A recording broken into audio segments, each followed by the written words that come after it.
And only people who are on the video will take their questions. Okay. So, Riti. Hello, sir. Good evening. Yes, ma'am. Good evening. Sir, I'm from Kolkata. Okay. Sir, I want to know that, sir, that I don't know how to move ahead in my career. Like, I failed in 6 to 7 jobs and even failed in graphic designing career. If you go to my career background, I am a Bachelor of Arts graduate. And after that, I did diploma in multimedia animation. So, sir, I don't know which career to choose. Like, can you help me with that? Okay. You will not be able to figure out just like that. Nor can anybody tell you. You have to do your own trial and error. If you don't do your own trial and error, you will not discover. So what kind of career? Okay, you're doing certain job and you're not happy with that job. So what to do? So until you figure out what job really likes, what you like, so you have to do some job. So I'm assuming that you're not sitting idle at home. Are you sitting idle at home? You're working or you're sitting at home? Oh, sir, I'm looking for jobs, sir. You're looking for a job. Okay. Yes. So what I would suggest is whatever the job you do or whatever the job you get, sincerely do that job. Any job, right? Don't have a preference. I will do only this job. I will do only that job. Any job you get, you do it sincerely. Because it is your responsibility to feed yourself, to take care of yourself. So whatever might be the job, do it sincerely. And while you are sincerely doing any job you get, so simultaneously meditate intensely and try to do other part-time jobs, which gives you a certain joy. So only with this trial and error, you will be able to discover. See, in my own case, I got graduated in IT and then did my master's in IT and information systems. And after I joined the IT job, I realized that I'm not happy in that job. Now, what else to do? Because the whole life I got trained in IT. Then I later on realized that I'm not happy in the IT job. So, what other job to do? I don't know. So, it took 5 years for me to discover. So 5 years patiently, I was doing IT job and simultaneously I was teaching meditation as a part-time. And in the meanwhile, I tried every kind of job. I tried being an organizer. I started my own travel business. Okay, so I started trying multiple things. So in this trial and error, I realized that teaching meditation gives me the greatest joy. So I should make it a career. So I decided to switch the career from an IT professional to a full-time spiritual science teacher. But it took 5 years. It came with trial and error. So similarly, you have to do your own trial and error. Okay. Sir, but what if like I don't like I'm not comfortable with certain kind of job? You Like have to do any whatever might be the job. You have to do it with full faith and comfort. See, any there are job. any job. See, if you can't figure out what is the labor of love, right? You don't know which job gives you joy. Then whatever the job you have, do it with joy.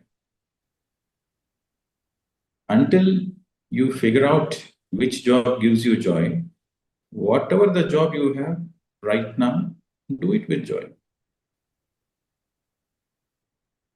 Any job you do with love gives you happiness. Any job you do with sincerity gives you happiness. Okay. Sir, but There is no immediate solution. There is no immediate solution. You have sir, to do a trial and error. sir, like I tried a job, but I found it like it was a BPO job. Like I found it boring. Like I was not able to sit in that job. Like I was giving my 100%, but I found it boring and I was not able to like sit. I used to feel very restless. And like I was not able to sit for 2 hours or 3 hours. So I had to leave that job. So what is the solution like in that kind of situation? Find another job. There's so much of jobs to do.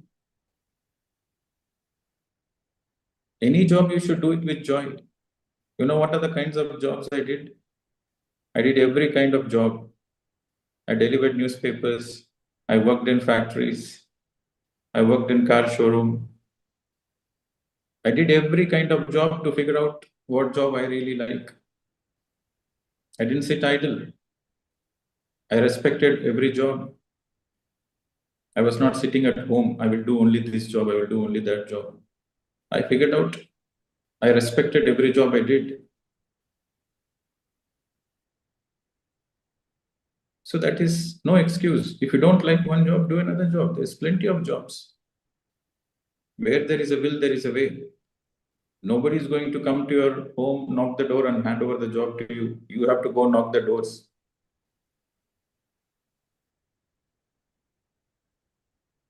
You know, APJ Abdul Kalam, the former president, is a missile man.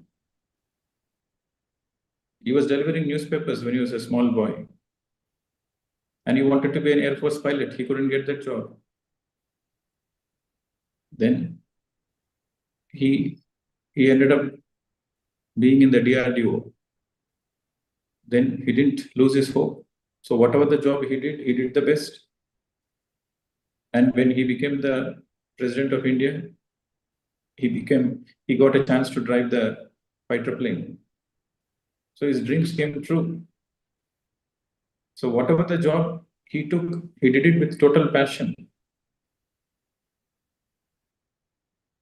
Okay.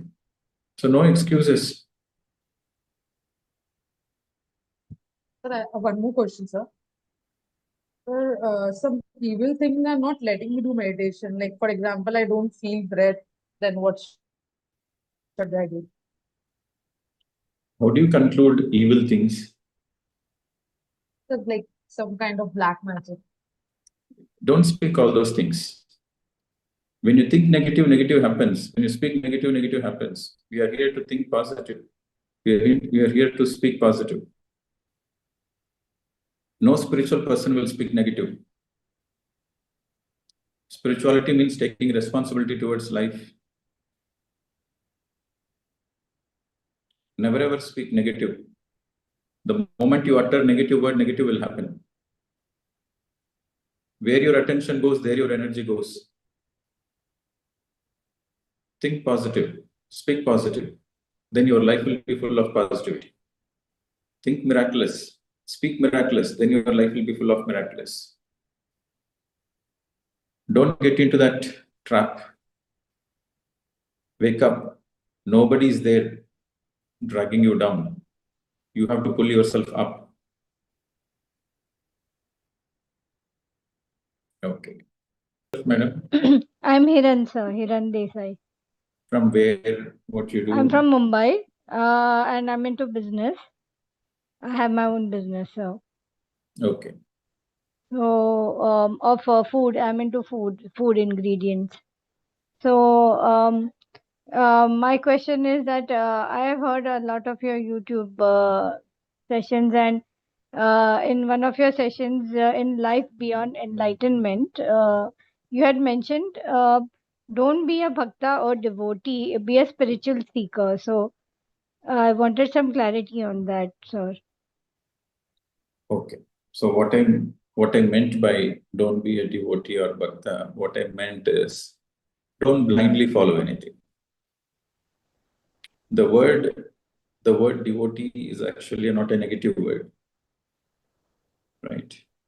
It is like you have a lot of faith. A devotee means you are devoted to the truth.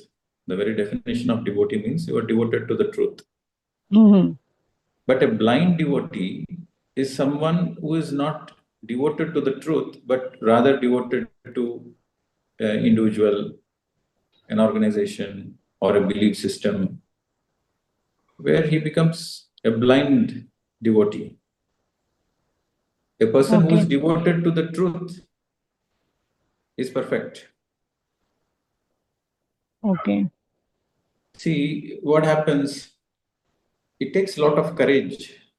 It takes a lot of courage. It takes a lot of guts to stand alone. But to lean on somebody, to be part of a group, it's like you are being part of a sheep. Only sheep go in group. Lion stands alone. Mm-hmm. So this journey of enlightenment,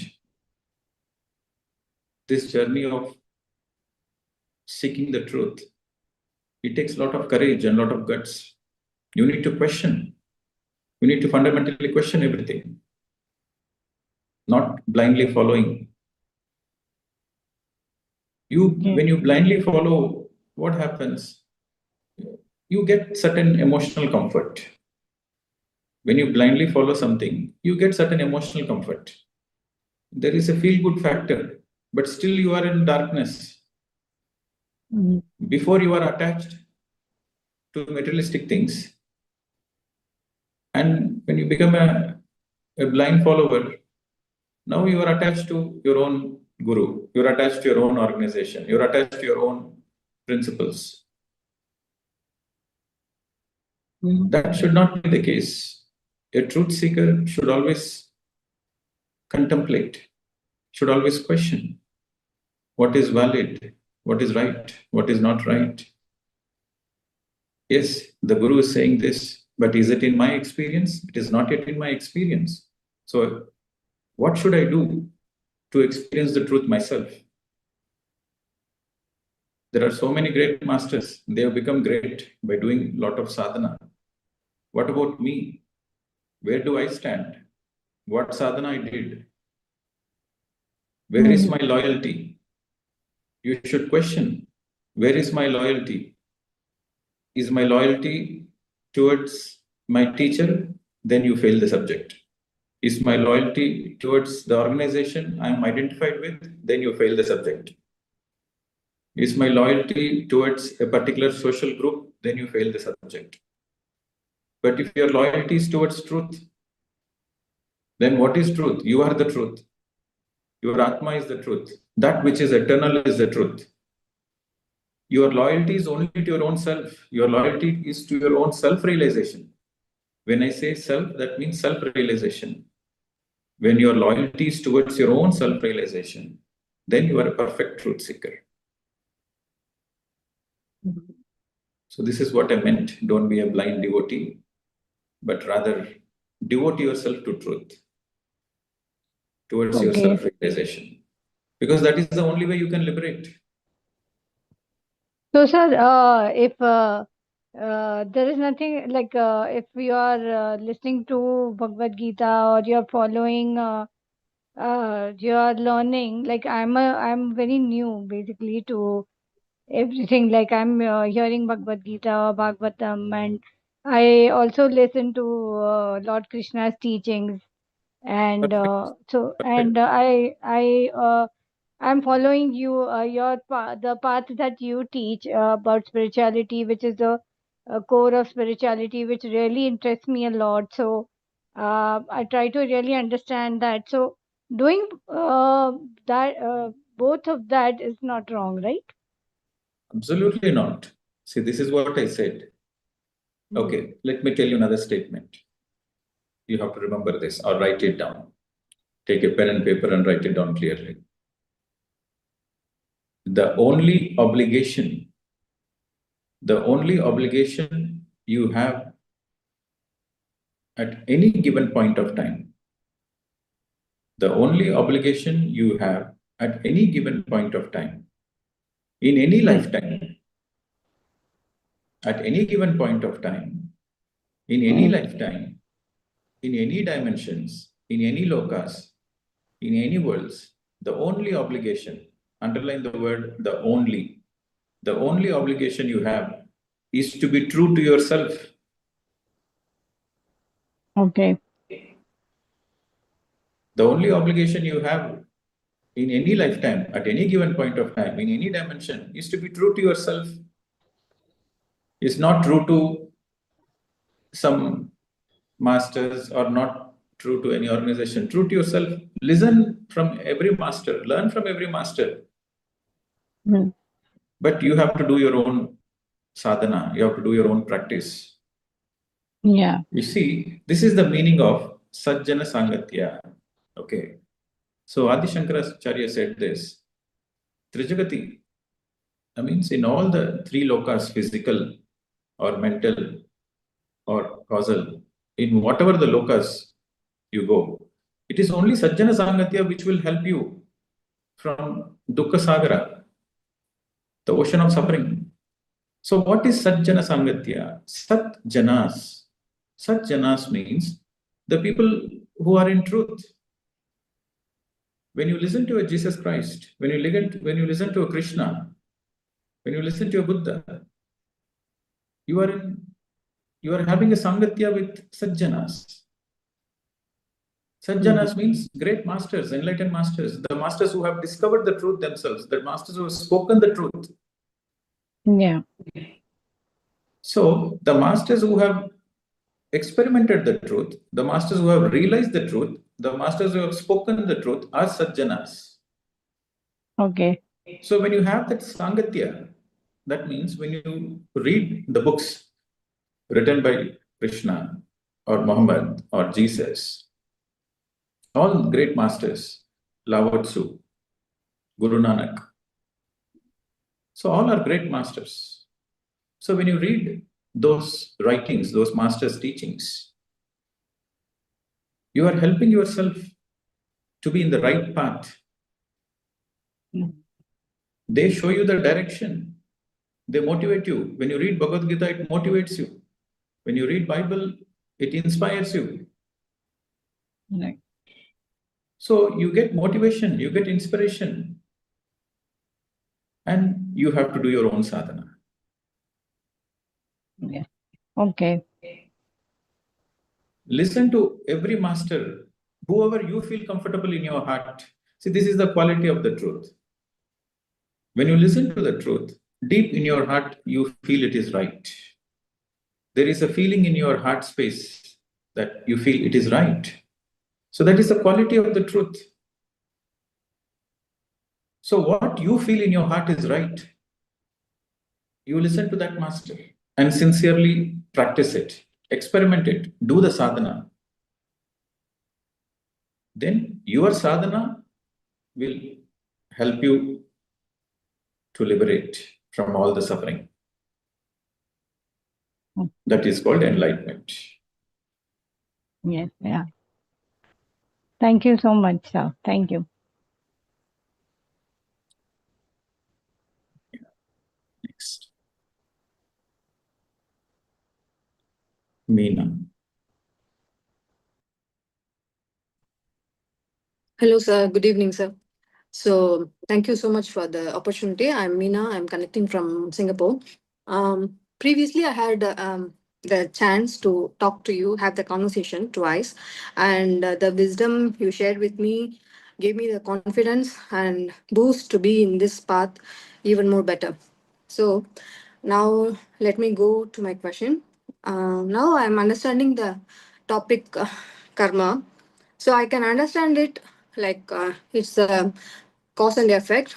So, and it's a very good tool for me in the present life. Like whenever I'm tempting to do something wrong, so I take a pause and I correct myself to be in the right path. So it helps me to be in the righteous path.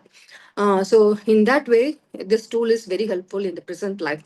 But at times, when life is really unfair, so I can't convince my logical mind that it's the effect of my previous births. So it is like it's not taking the fact that it's like going by assumptions. So how do I handle such things? I think a bit of answers I got from your previous questions as well, but I want to listen it from you. I want to take it from you.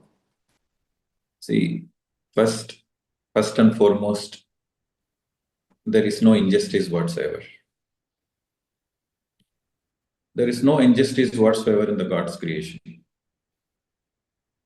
everything is choices, and the experience is based on our choices. In life, what is right and what is wrong? Who will tell us what is good karma and what is bad karma? Who defines what is right, what is wrong? It's our own consciousness which guides us, which defines us, what is right and what is wrong. In simple words, any action you do which helps yourself and also which helps others is a good action. Any action you do which hurts others and which hurts yourself also, it's a bad action, bad karma. Any words which motivates others, it's a good speech. Any words which demotivates others is a bad speech. So your words, your deeds, your thoughts, everything is part of karma. Karma simply means actions and its consequences. Or in other words, cause and effect. There is a cause for every effect. And every effect becomes a cause for a subsequent effect. So it's like a cycle. What food you eat, what food you ate yesterday, it affects today. Your digestive system remains healthy if you ate a healthy food yesterday. If you ate junk food or not so healthy food, then your stomach is upset today. Your stomach is upset today because yesterday you didn't eat the proper food. So because of yesterday's actions, today you are paying a price. And today's action will determine how you are going to be tomorrow. So it is a simple cause and effect. So it applies to everybody. See, this law of karma is a universal law. It applies to a beggar, it applies to a millionaire, it applies to prime minister, president, anybody. So we have to understand, we create our own reality all the time. All the time, in all the dimensions, we create our own realities. Nobody forced upon us to come to the planet Earth. We have chosen to come. We have chosen to incarnate. And once we finish our work, we go back.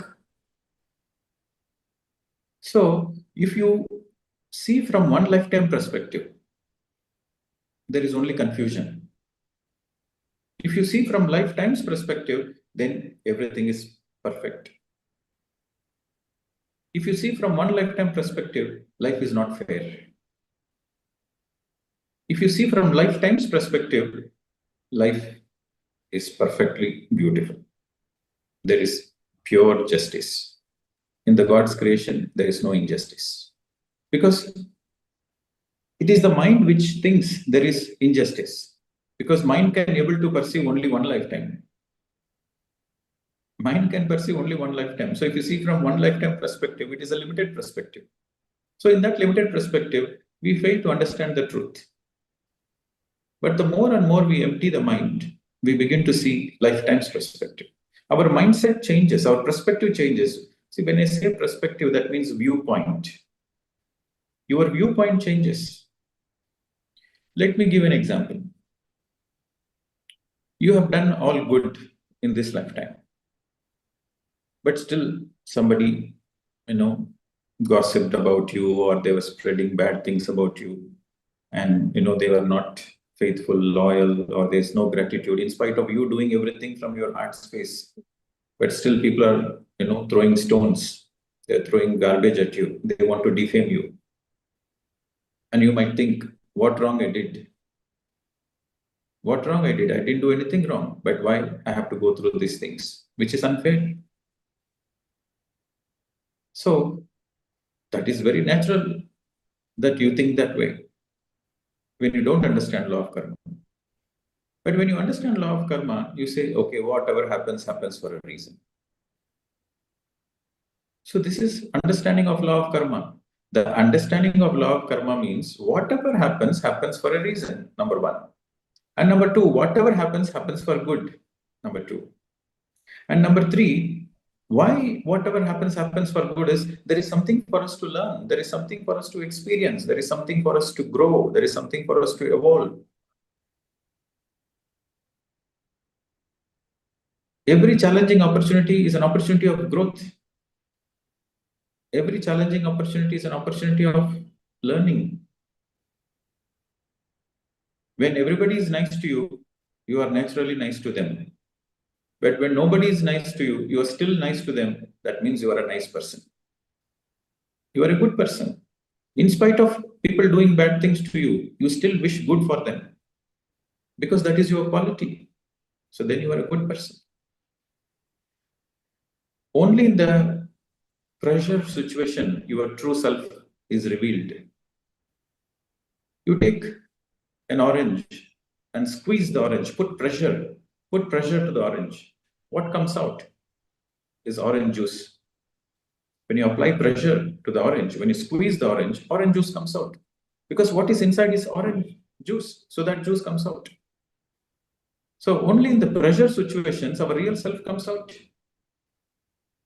When everybody is nice to you, you are nice to them.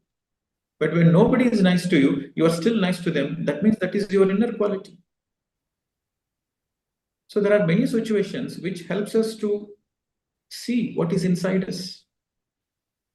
So this spirituality, now you asked a very important question. You have to be very careful with the outside people. Yes or no? You have to be very careful. If you're a businesswoman or any kind of woman, you have to be very careful in how you deal with the people. You have to be very careful with your day-to-day affairs when you're dealing with normal people, non-meditators. When I say normal people, that means non-meditators. You have to be very careful when you're dealing with non-meditators. But you have to be very, very, very careful when you're dealing with meditators. Because these so-called people who consider themselves to be meditators and spiritual, they wear a mask. They wear a mask. I'm a meditator. I'm a nice person. I do seva. I do service. I'm nice. So it is very difficult to discern what is inside them. You have to be very, very careful. You got it? So, Yes. in the name of spirituality, don't fool yourself. In the name of spirituality, don't fool yourself and don't fool anybody. Be very practical. The highest spirituality is when you are simple and humble. When you are very simple and humble, that means you are highly spiritual. And the reason I say this is, you see, spirituality, spiritual knowledge, spiritual wisdom has power. Knowledge is power. So this power this power in the hands of a person who is not sincere towards the truth becomes dangerous. So that's why in the olden days, the gurus don't teach meditation to the disciples straight away. The guru will do a lot of tests. The disciple has to search the right guru, and the guru will not accept it straight away. The guru will not accept the disciple straight away. The guru will keep a lot of tests to see whether he is really sincere. When he is really sincere, when he passes all the tests, then the guru will teach the Raja Yoga. The guru will teach meditation because he knows that in his hands, the truth is not misused. The powers are not misused. The spiritual powers are not misused. But now in this new age, there are so many teachers who come online and teach. And there are so many students who don't go through the proper training. They also get misguided. And it leads to self-destruction. It adds more bad karma. So, to take responsibility to your own actions, one's own actions is very, very important. Whether you are a meditator or whether you are a non-meditator, it doesn't matter. The law of karma applies. And as a matter of fact, this will be more interesting to you. If you do some mistake, being a non-meditator, the karma is considerably less. But being a meditator, if you do any mistakes, then you have to pay a heavy price. You are a non-meditator, you don't know what is karma. You have certain qualities of jealousy, greed. You are looking for name, fame, power. It's still okay. But in coming into the spiritual path, you want to let go of all the attachments and you want to be a liberated person. And for that, you come to the spiritual path, you come into the meditation path. And after coming into the meditation path, you are attached to the name and fame, you are attached to the siddhis, you are attached to the powers, you are attached to your guru, you are attached to your organization, you are attached to your wrong belief system. Then you pay a heavy price. Nobody will pay, only you have to pay. When I say you, that means not specifically you, anyone. So the right way to understand law of karma is simple cause and effect. We create our own realities. There is no injustice whatsoever. Whatever the wrong deeds we have done, we have to pay for it. We have to learn the lessons. And again, it is not a punishment. By paying back, we learn the lesson. You borrowed the money with high interest, and it is very challenging to pay back because the interest rate is so high. So with great difficulty, you pay back. But in that difficult journey of paying back, you learn the lesson never to take loan again. You live within your means. So you learn a great financial lesson. Whatever the loan you borrow, you have to pay back with penalty. You have to pay back with the interest. But in that process, you learn how to handle your financial situation. So whenever you pay back, you learn lessons. That experience of paying back teaches you lessons. So there is no injustice whatsoever in the God's creation. You have created your own reality. You got it?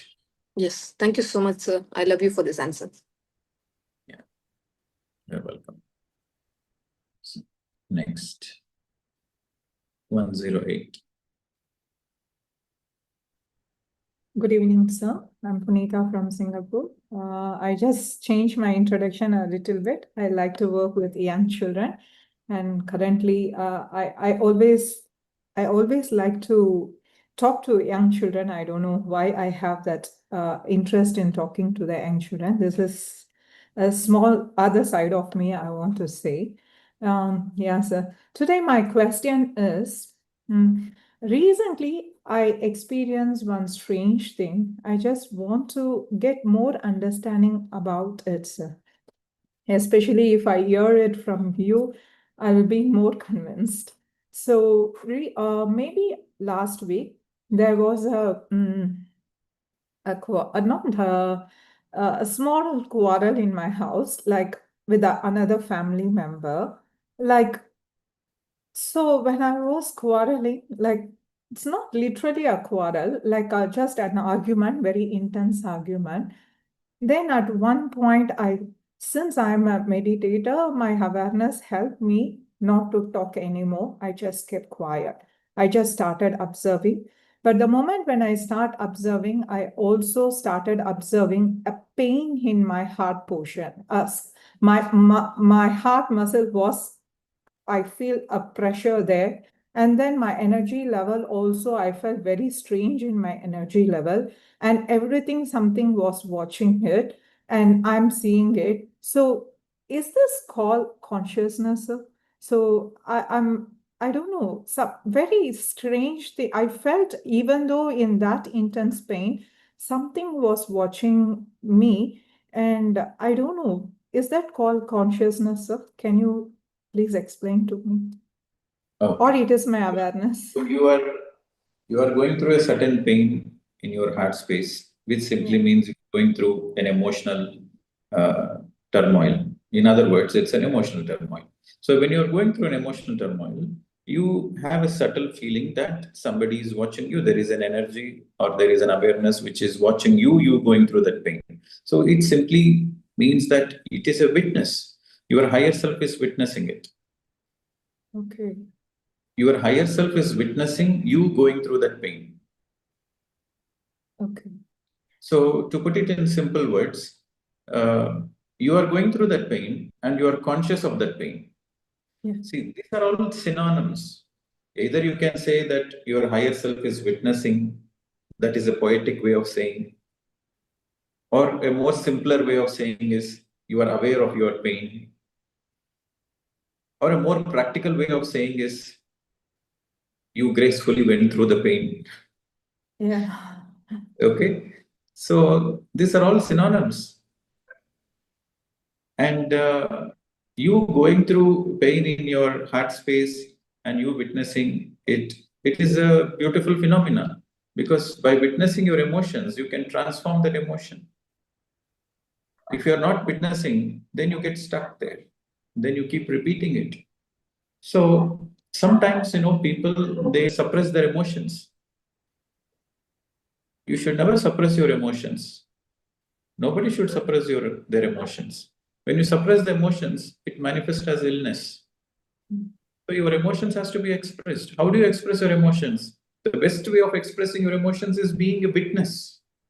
Let the emotions happen. If there is pain, yeah, go through the pain.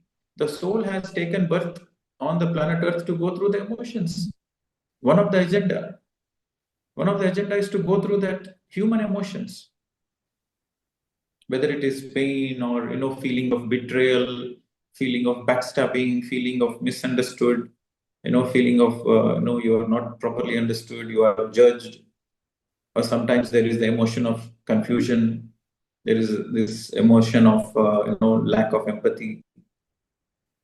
You sometimes you don't feel taken care, you feel exploited, you feel vulnerable, you feel you are not comfortable in that situation.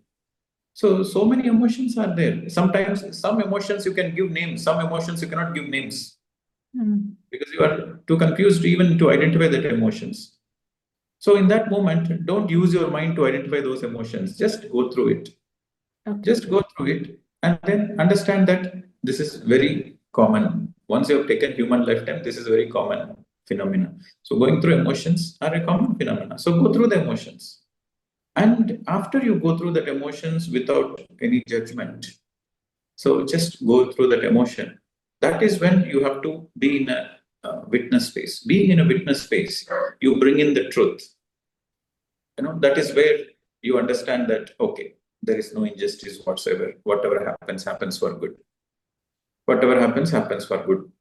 The only thing I should be focused on. See, when you're going through intense emotions, your mind doesn't work. Yeah. Even if your mind works, it confuses you only. So when you're going through intense emotions, that is when you have to bring in the truth. What is the truth? The truth is, okay, whatever it is in front of me, I have to make sure I do the right thing. Right? I have to focus on being righteous. I have to do my dharma. I don't care what others feel. I don't care what others say. But I have to do the right thing. I have to do my dharma. So what is my dharma? What is the righteousness in this moment? So that's when you close your eyes and just be a witness. And then there will be a clarity from within. There will be a guidance from within. Okay, this is the right course of action. This is the right thing to do. And this is how you handle the situation the right way. So the righteousness will prevail when you are connected to the heart space. In spite of the pain, you still connect to the heart space. So that's when a greater clarity arises. Clarity always arises from confusion. Okay. Liberation happens from deep pain. You are going through deep pain, but you are witnessing that pain and you are focused on doing the right things. That is when the liberation happens. You are guided towards liberation. That is when you go through detachment. If there is no pain, then happily you are attached all the time. But when you go through the pain, then you learn how to be detached. Okay. So every emotion helps you to grow. Handle the emotions with care. Every emotion helps you to grow. You have to write down this, you have to understand this. Every emotion helps you to grow. when you handle it in the right way. So how do you handle it in the right way? Point number one, witness your emotions. Don't let your emotions hijack you. Don't let your emotions hijack your intelligence. Witness your emotions. Accept that everything is fine. Everything is in the divine order. Accept the fact that you are a divine being. You are no less than God. And there is no injustice whatsoever. And in the human body, you are going through this humanly experience. So nothing to bother about it. Just be a witness. And finally, what should I do? I should do the right thing. So what is the right thing to do? What is my dharma? Right thing means what is my dharma? So only my dharma will liberate me. Dharmo rakshati rakshitaha. If I do my dharma will liberate me from this needless suffering and pain. So what is the right course of action? So you have to focus on that. Sometimes the pain you go through helps you to understand others' pain. You will understand, no, this is how the other people also will go through. So I have to make sure that I should not give this pain to anybody at any cost. You going through the pain helps you to understand others' emotions, others' feelings. Your empathy level will increase, your emotional quotient will increase. Okay. When you handle it in the right way, that helps you to grow. Got it, madam? Yes, sir. I just want to add one more thing, but like as I was going through that intense emotions, naturally, something was asking me to go and close your eyes and sit. Then I just closed when you said, I was really very surprised to see what I naturally did when I was going through such an intense pain. So when I sat down and started observing my breath, but my tears were dwelling down, like I was constantly 10 minutes, my tears were coming. So is that okay, sir? Like, That is a beautiful thing.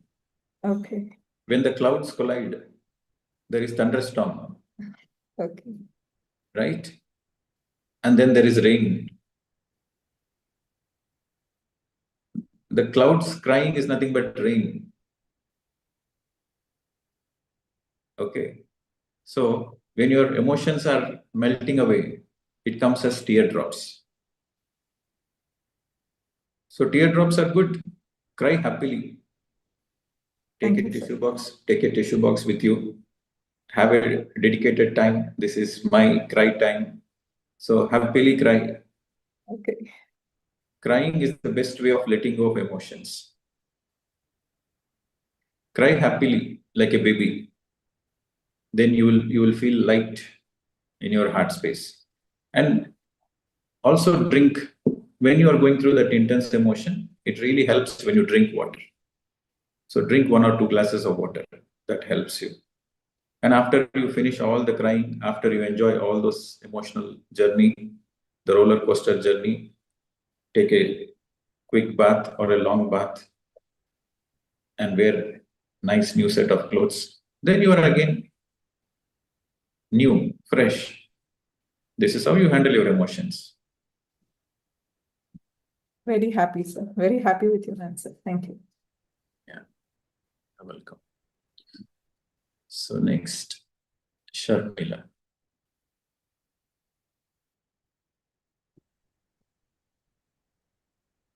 Thank you, sir. Thank you for giving this opportunity. I always listen to your this thing, but I never come out and ask any questions because I'm so scared to come out and talk in front of others.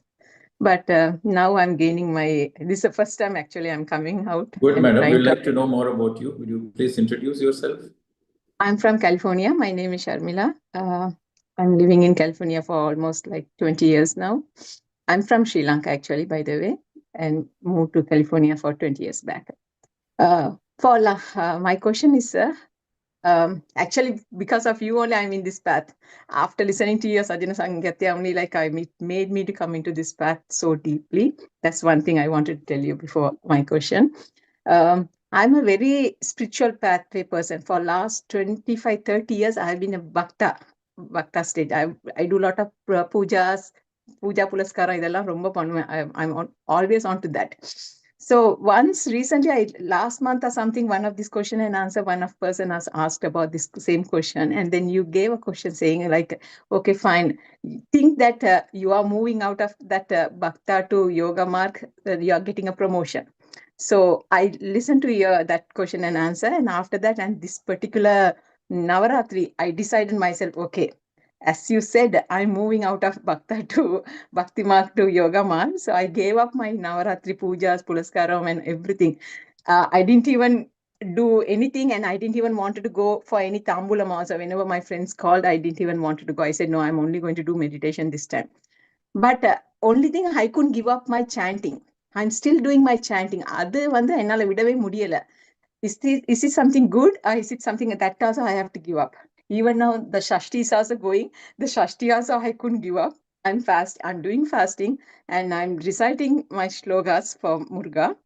But I have stopped all the worshipping and everything after listening to you. I'm not wasting my time on that. I'm thinking, okay, even dressing up and going for a tambula, that's a waste of time. I rather sit and do my meditation during that divine timing. Anna, I couldn't stop my chanting, sir. What do you think I should do? This is also something I have to stop. I You can should continue. you should not force anything. See, first of all, you should not force to stop. It should happen naturally. If it happens naturally, it is the right thing. So until it happens naturally, you continue your chanting. There will be a time, there will be a day, you feel like, no, I don't feel like chanting. I want to be in silence. I don't want to say any mantra. I just simply want to be in silence. That day will come. When that day comes, naturally you will stop chanting. Until that day, whatever you feel like doing, you do it. There's nothing wrong. There's nothing wrong in chanting. There is nothing wrong in pujas and punaskaras also. There is nothing wrong. But when your consciousness guides you, like as it guided you, instead of getting up, putting makeup, wearing dress and going for tambula, better sit and meditate. So because that is the right guidance you got, and you followed the guidance, because that is your inner guidance. Because you want to utilize the time in the best possible way. You want to utilize the energy in the best possible way. So you followed your heart, which is the right thing to do. Similarly, until the time comes where there is a inner guidance to stop chanting, until that day, enjoy the chanting. Be assured, one day you are going to stop chanting. Until that day, you enjoy the chanting.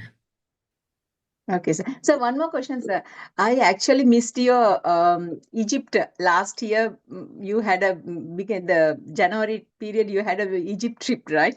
And this year also, I'm thinking that you might do something in the beginning of the year, but I didn't get anything. Are you planning to do any retreats? Because since I'm in California, I always think that you might come to visit California, but you never visited California.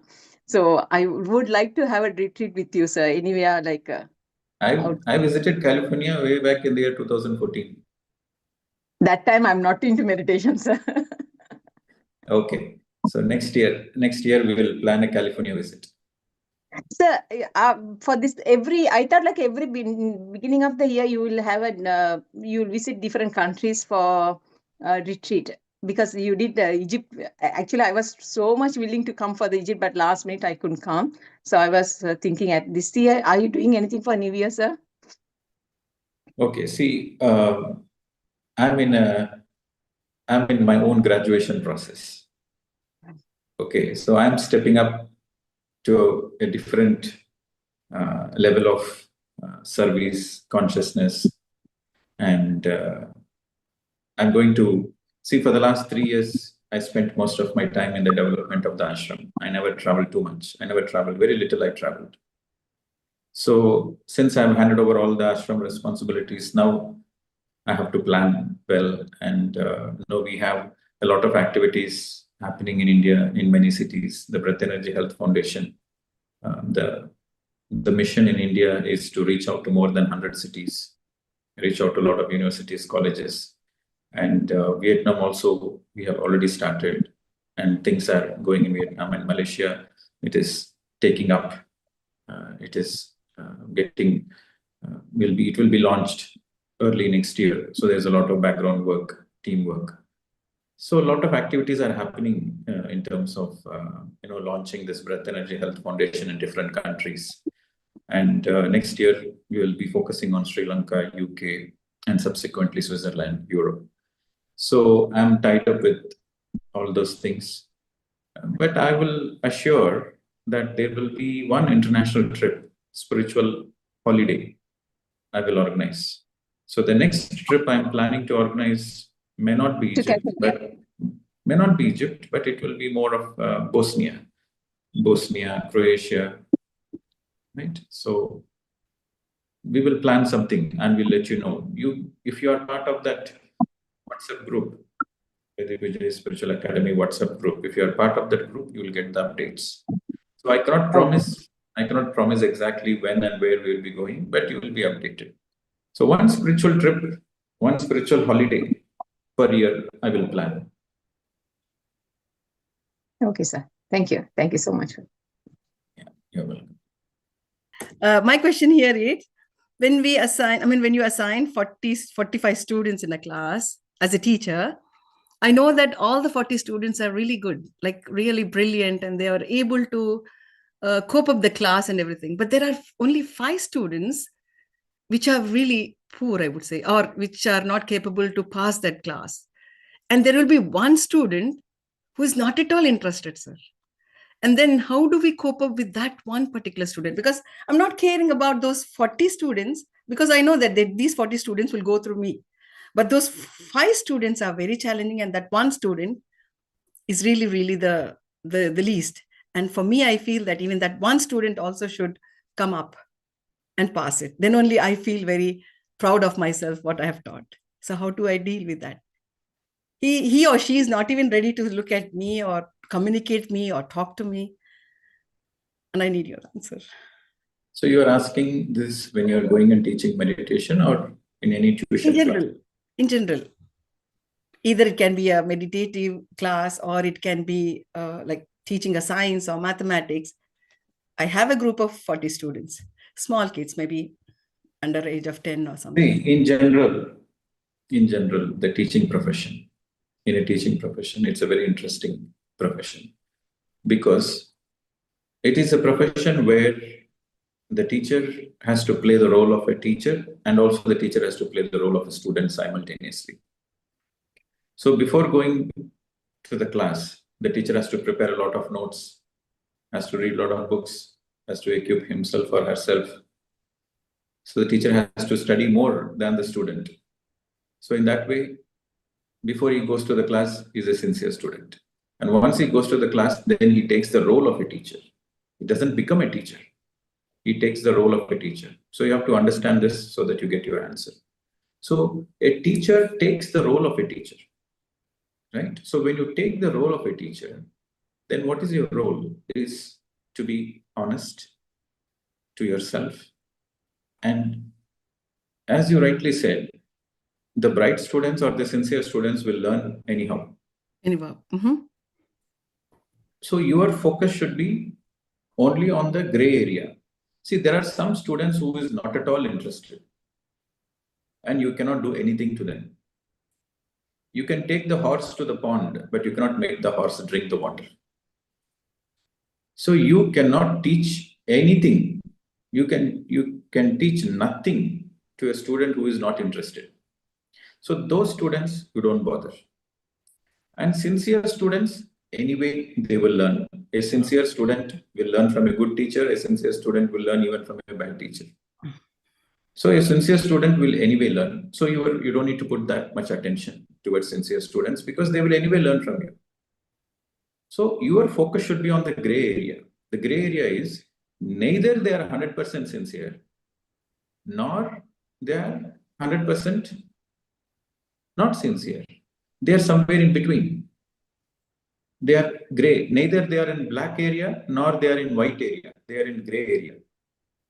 So that is where you need to put in your energies, effort, tolerance, compassion. So that's where, as a teacher, you need to focus on. You got the point? So don't waste your time and energies. Don't waste your time and energies with the student who is not interested. And don't focus too much on sincere students because anyway they will learn. Your focus should be on the students who are sincere, but they need some help. So, but because this child is in our group now, because no matter what the parents have made to learn and to pass that particular academic year, so it is our responsibility, or it is my responsibility, to make sure that even that least student is also gone through. I feel that. Then take up the challenge. Take up Yeah, the I'm taking challenge on. of That's why making. I need the hint from you. I already gave the hint. You cannot make the horse drink the water. You can take Yeah, the horse to the pond, but you cannot make it drink. I already gave you the hint. Yeah, but those are the animals and these are the children. Anyways, I got it. Thank you. Sir, you don't give me, sir. That's, I know that. How can you teach a student who is not interested? So it's not the question of that, sir, actually. You're not getting me my point. Anyway, I'll find it out. See, I'll give you a human example. Forget about you. In Mahabharata, Krishna is an enlightened master. He's a great enlightened master. He is multi-talented, but he cannot convince Duryodhana. Krishna cannot convince Duryodhana. One person, only one person. Krishna has the greatest trouble convincing only one person. Everybody else listens to him. Only one person. He cannot. He accepted. Krishna accepted. I cannot. So, if Krishna cannot change Duryodhana, what can you do? Accept the fact. The last question. Thank you, sir. I am Shailaja from Bangalore, and today's class was only for me, I feel, because the cause, the effect, and the karma perspective, everything was to me, because I handled the situation from last week. My husband was not well, and he was admitted to the hospital. And all the time, I was in my witness state. I was in very much happy to tell. I'm very happy to tell that things went on very well. The family supported me, and I could see the change in my husband's behavior too. Everything was pertaining to me, sir. The class was very, very interesting, and I could what all went on this 1 week. It was an eye-opening for me, sir. Thank you so much. I am very much thankful. I wanted to just tell thank you, and I wanted to tell my perspective too. Thank you so much, sir. Thank you. Yes, madam. You're welcome. So happy to hear from you that you got some benefit. I will add a couple of more points so that it will be more useful. Yes, sir. Okay. So when it comes to relationships, especially husband-wife relationships, okay. So you have to understand, whenever there is a disagreement, whenever there is a quarrel, or whenever there is a fight, so people normally tend to see that, oh, we don't have a good relationship, or there is a trouble in the relationship, or there is a certain turmoil in the relationship. This is what generally people think. And sometimes they conclude that, oh, maybe we are not made for each other. Maybe you are not the right person, or maybe, I am not the right person for you. So people tend to take things personally. But the right way to handle is, whenever there is a trouble, whenever there is a disturbance in the relationship, you have to understand that that is a mechanism to the trouble, the disturbance, the disagreements, the arguments are the ways to make the relationship much more stronger. So every argument, every disagreement, every turmoil, every disturbance helps to make the relationship more stronger. So in other words, in simple words, fights, disagreements are the way to make the relationship better, provided you stop blaming, provided you take responsibility. So there is an opportunity for the growth, and it takes two hands to clap. Sometimes why relationship fails is because one person is making all the efforts and the other person is not making the efforts. Then it breaks. In spite of your best attempt, the other person is not responding, then you cannot help it. But are we making our best efforts? That is the question we should ask ourselves. So the best efforts from our side is, it takes two hands to clap, but we have to do our part. So the other person might respond at a later time, but are we doing the right thing? So what is that we have to do? The right thing is, you are not considering the quarrels and the fights as a disturbance, but rather as building blocks towards stronger relationship. Because any argument, any quarrel, any fight, any disagreement, if you are able to sort it out, if you're able to communicate it, then the relationship becomes much more stronger. So one day at a time, one step at a time, you can deal with it. So where there is a will, there is a way. So this is how you handle relationships. Any relationship, I'm speaking about any relationship, any intense relationship, there is a way.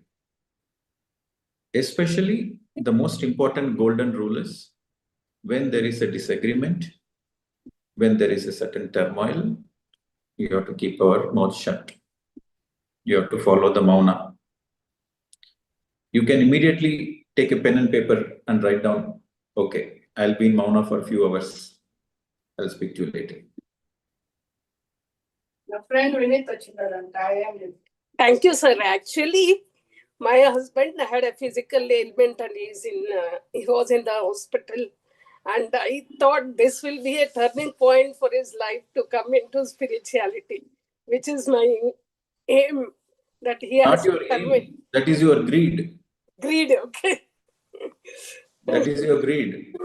Okay, sir. You are greedy because you know that once your husband comes into the spiritual path, your life will become bed of roses.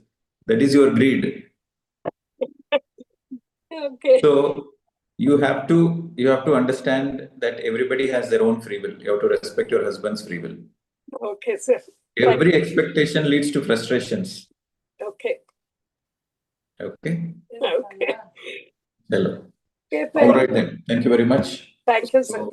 So the next week it will be a group meditation, and because the next week we'll be in retreat. So we have planned few retreats, and as I told last week, that we'll be planning many retreats across different parts of the world the coming year, coming few months. So stay tuned, and we will be journeying. We'll be having this nice journey together, and interesting updates will happen in the next few months. Thank you very much. Thank you, sir. Namaste.